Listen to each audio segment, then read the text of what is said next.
Are you ready to navigate the new way to work? Forbes Books presents Dare to Care in the Workplace with Kathleen Quinn Botaw. Here's Kathleen. My guest this week is Josh Bersin. Josh is an acclaimed research analyst, speaker, and writer in the area of human resources, technology, learning, and leadership. And Josh, I bet you don't know that you are what I call my lead car in the work that you do with companies throughout the country and the world and helping them close the gap between employees and employers. Did you know that? No, I'm honored to hear that. Thank you so much for saying that. I read a lot of your work since you started out with Deloitte, and as you've built your Josh Bersin Academy, I have been admiring you, your work, and what you've done from afar, and I'm delighted to have this conversation with you today. Well, thank you very much. That's very nice to hear that. So you do a lot of work focused on human resources and how we need to maybe reinvent human resources a little bit, and it needs to change. Can you shed some light on that for the people who are listening? I mean, it really has changed. I got into this about 22 years ago, but if you go back maybe a decade, there were a lot of maybe controversial articles about how we don't need HR, why everybody hates HR. Oh, yes. Toby from The Office making fun of HR. That's completely over. I mean, throughout the pandemic, throughout the recovery from the pandemic, in the jobs crisis that we're in right now, the CHRO, the head of HR, is sitting next to the CEO, sitting next to the CFO, sitting next to the CIO, helping manage really the most important things the company's dealing with, which is the people issues. Mm-hmm. So the profession has grown up, and HR is very technology dependent and very technology driven. It's very consultative now. The biggest change for me, having done this now for a while, is that you can't just copy an HR practice from another company and just insert it into your company. Everybody has to build their own solutions. So it's a very creative, almost design-oriented profession now. So it's changed a lot, and it's been fun to be part of it. Absolutely. And, what metrics you say, HR is very driven by technology. I work with a lot of companies that are, middle market America. What metrics and what technology would you recommend they focus on? Well, the biggest area of need at the moment is what is now called the employee experience. Yes. Which is all of the tools for working at home, working remotely, scheduling your time if you're an hourly worker, learning online, collaborating online, keeping track of your health and fitness and well-being, improving your productivity. All of those kinds of tools, which used to be kind of IT things, have drifted over into this category called employee experience. And many times before this all happened, the HR department was really getting in the way. Yes. A lot of the HR tools were things people didn't want to use and they had to use, and they were frustrated by them. Now we're in an era where all of the major technology providers, Microsoft, Oracle, Workday, Google, even Facebook, are building tools for employees to make them more productive. And those tools are also being used by HR for many other things. So the technology part of HR has become very, very big, very exciting, and very important. Absolutely. And when I talk to people out there in the US who are leading companies, and some are HR leaders too, I try to help empower them with metrics. And so the technology is one thing, but what are some key metrics that they can start measuring? Because I do see HR teams struggling still to pivot to sit right next to the leader of the organization. I don't think they've all accomplished that yet. And I think they need to know what to measure so they become that business partner. I mean, the most important measures of a company are the financial measures, the profitability, the revenue growth, and so forth. But the thing is, those measures, which everybody tracks, are dependent upon people measures. Mm-hmm. So retention, for example, if you have a high turnover rate, you're not going to grow. I mean, you just can't, because you're losing people and your productivity is constantly impacted by people leaving. And right now, almost a third of the US workforce is voluntarily changing jobs this last year. So companies that are not losing people are outperforming companies that are losing people. So that's one huge one. The second measure is your employee skill set. So whatever company you're in or whatever industry you're in, you're competing with someone else who probably looks and feels a little bit like you, and they might be better at the thing that you do than you are. So the second thing companies are really panicked about right now is upskilling, reskilling, and really aligning their capabilities of their people to the needs of the company. Because as you know, the economy changes so fast and technology changes so fast. As soon as you get everything going well, a disruption comes along. You're a car company, you need to get into electric vehicles. You're a telco, you need to get into media. You're an oil company, you need to get into solar energy. So this, how quickly you can realign your workforce towards the next generation of tools or technologies or business areas is the second thing. And then the third is this more vague area of culture. And although it may not seem like something you can measure, you really can. If you go to Glassdoor, for example, or some of these external sites that, kind of monitor employee sentiment, you can see some companies are great, really great places to work, and some companies are not. And if that's often called your employee brand or your employment brand, or it's got different words. If you know that your brand is poor relative to your competitors, you're spending a lot more money to hire. You're not getting the best candidates to come work for you, and your retention is poor. So employment brand is another big thing that people have to measure. And employment brand isn't just a marketing measure. It's really your employees speaking out in public or internally on the issues that they're unhappy about, and then you constantly dealing with those issues and improving the company on behalf of them. So those are like really, really business critical measures that make companies succeed financially. That's excellent. So you said retention, measuring retention, the employee skill set and culture by some of these third-party employee experience sites. And I've read in some of your writings, especially for number 2, that employee skill set, you talk about creating candidates. Can you shine a light on that a little bit more for people? Because not everybody's going to come with the set of skills you want them to come with. So what do you mean by creating candidates? Sure. I just talked to a big insurance company about this morning. Excellent. Well, whatever your job, let's suppose you're trying to hire a software engineer or a salesperson or a marketing person, whatever. So your ideal hire is somebody who's done this job a lot, been really successful at it, and just for some reason wants to leave their job they're in and come work for you. Which, if that's true, maybe they don't want to leave the job they're in. So how are you going to get them to come over there? So if you try to hire this highly skilled, highly tenured, highly experienced person, you're going to pay a lot of money for them. You're going to be competing with other employers, and you may have to pay all sorts of bonuses and retention and recruiting fees to get them over. And after they come work for you, if they don't find your company as exciting as the one they just came from, they're not going to stay. So the alternative to that is instead of looking for the perfect candidate, which recruiters often call that the purple squirrel. There's this funny concept in recruiting that like somewhere out there's a purple squirrel and I'm going to keep looking until I find it.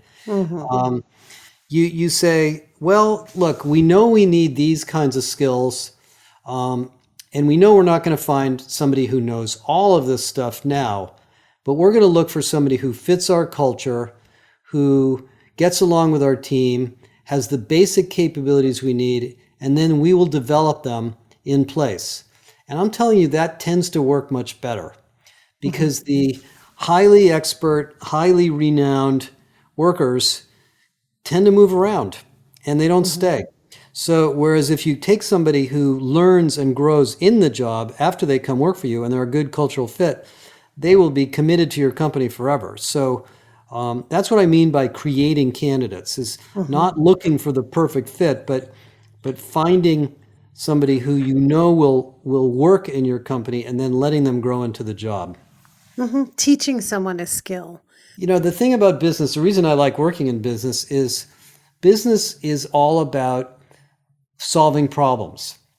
And so whatever you sell, your product or your service, it's solving a problem for a customer, and you're always solving more and better problems at a higher value if you're growing your company. Well, in order to do that, you have to grow your people.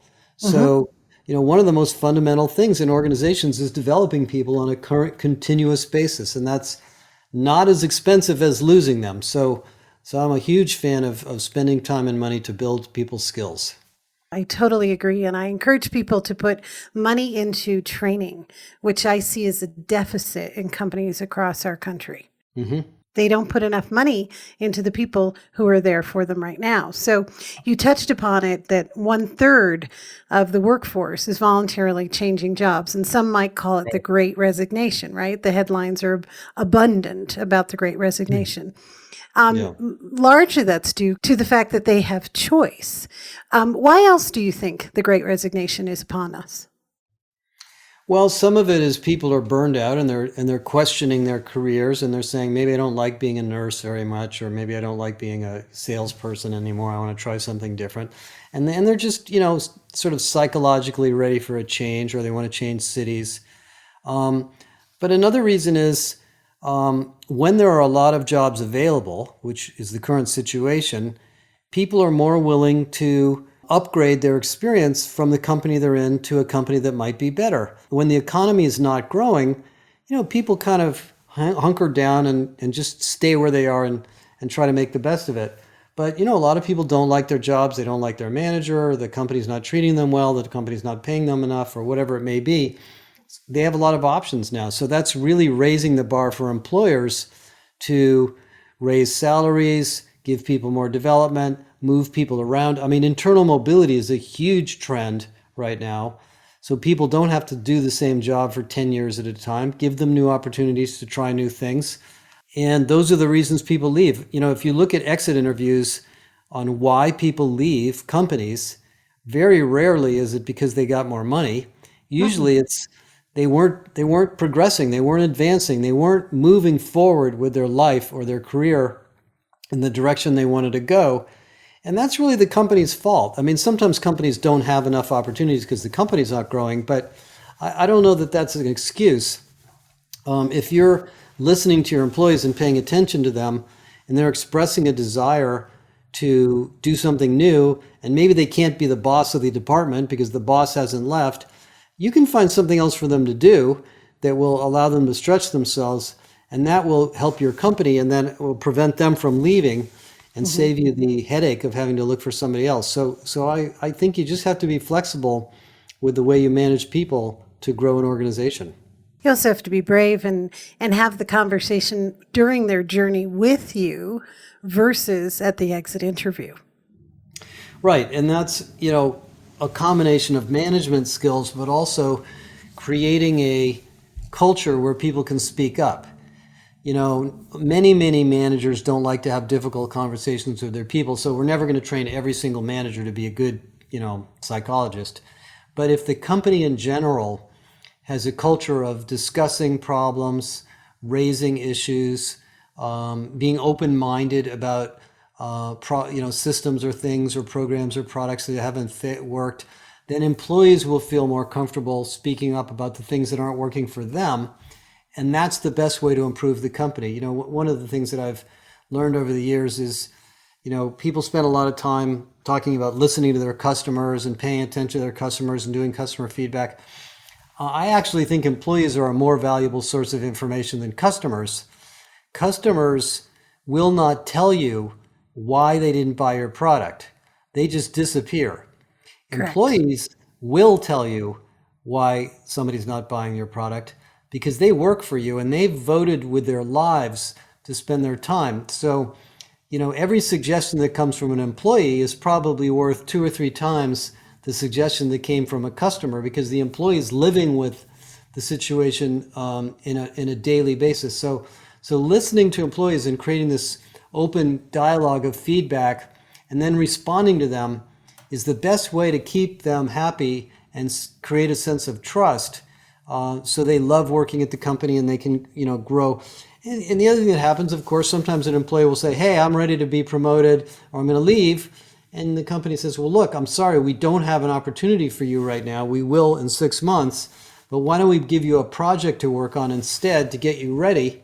That, is a wonderful thing. And you'll probably manage to keep those people most of the time if you do that. But if you don't have that conversation, you don't know, and they're gone. And why do you think that openness and transparency is just so hard for companies? Well, it goes back to the history of business in general. I mean, the companies we live in today are still modeled after the industrial organizations of the 1800s and the 1900s, where we had management and labor. And management were the ones that made all decisions, and labor were the ones that were replaceable. Oh, we need a new lathe operator. Let's just replace, Joe left because he retired. Let's just find a new guy who can do that job. That's just not the way business works anymore. Every job is a value creation job. Every job is to some degree, a service related job. And so we have to look at every employee as a value creator, regardless of their level, not, we'll listen to these guys, but we're not going to listen to those guys. Now, not everybody thinks that way. And a lot of companies are still very hierarchical and don't respect the input from people at the bottom. But the best companies do. You look at, like in the airline industry, you look at Southwest Airlines, which has outperformed their peers for years and years and years. They have an incredibly active program to listen to employees and take care of employee experience. I don't know if all the other airlines do. They probably have learned a lot about this during the pandemic. Southwest is a great example. They lead with love. And a lot of times people don't want to talk about... They really behave that way, and employees feel it. Exactly. And the journey is more important, pun intended, because it's an airline, than the destination. How their employees experience Southwest day to day is their focus versus how when they leave. When you're ready to quit an organization, you've really emotionally left the organization 3 to 6 months before your resignation. Well, yeah. In fact, the analogy that I like to use is it's death by 1,000 cuts. Yeah. What usually happens is a couple of little things go wrong, Ouch. and then a few more little things go wrong, and then there's a few more little things, and then finally say, I'm fed up. I'm out of here. So it wasn't the last thing. It was the whole bunch of little things. Yeah, it's a cumulative effect. Right. Okay, Josh, let's take a break. Coming up in the second part of my conversation with acclaimed research analyst Josh Bersin, Josh talks about what makes a good recruiter. I think good recruiters are both really good salespeople, but also good consultants, because your customer, when you're recruiting, is the hiring manager. And so you've got to get to know the hiring manager well and the job. So even though you may close the candidate, if the candidate comes in and doesn't like the job and they leave, you didn't do your job. So, they're kind of consultative salespeople for sure. This has been Dare to Care in the Workplace. To connect with Kathleen, go to KathleenQuinnBotaw.com. Kathleen's book, Dare to Care, is available wherever books are sold. Dare to Care in the Workplace is a production of Forbes Books.